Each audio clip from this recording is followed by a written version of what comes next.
sini saya akan mempresentasikan mengenai karya tulis ilmiah di hadapan kedua teman saya.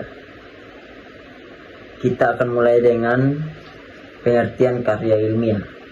Jadi teman-teman, pengertian karya ilmiah adalah tulisan yang disusun berdasarkan hasil pemikiran, penelitian, atau analisis terhadap suatu masalah dengan menggunakan metode ilmiah. Tulisan ini dibuat secara sistematis, logis, objektif, dan didukung oleh data atau teori yang dapat dipertanggungjawabkan. Tujuannya adalah untuk menjelaskan, menganalisis, atau memecahkan suatu fenomena berdasarkan sudut pandang ilmu pengetahuan. Jadi pengertian karya ilmiah juga mempunyai karakteristik.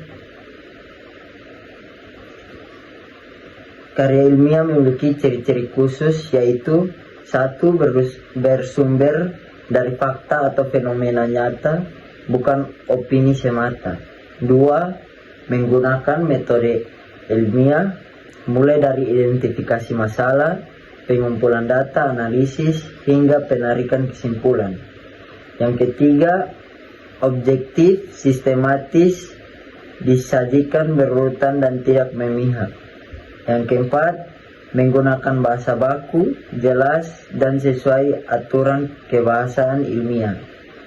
5. Berbasis teori, menggunakan konsep atau kerangka teori untuk menganalisis masalah. Yang ketiga, jenis-jenis karya ilmiah.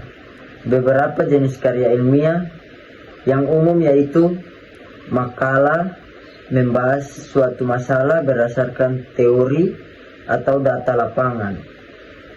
2. Kertas kerja atau paper, mengkaji masalah tertentu secara lebih mendalam, biasanya untuk seminar atau lokarya.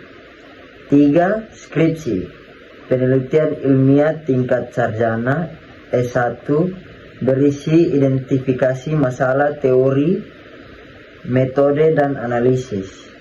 4. Tesis, penelitian tingkat magister S2 yang lebih mendalam dan kompleks dibanding skripsi. 5. Disertasi, penelitian tingkat doktor S3 yang paling komprehensif serta bertujuan memberikan kontribusi baru bagi ilmu pengetahuan. Yang keempat itu ada langkah-langkah menulis karya ilmiah.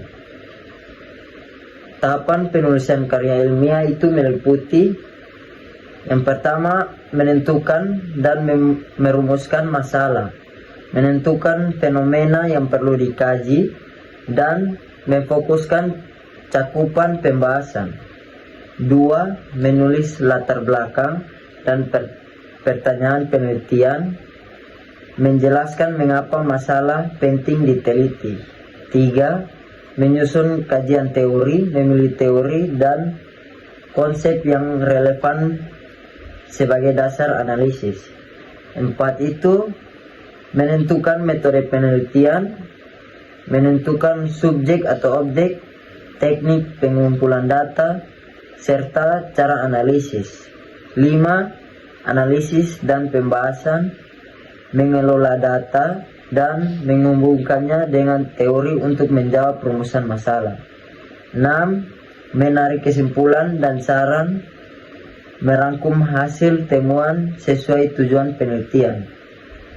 7. Menyusun daftar pustaka, mencakup sumber yang digunakan sesuai kaidah ilmiah.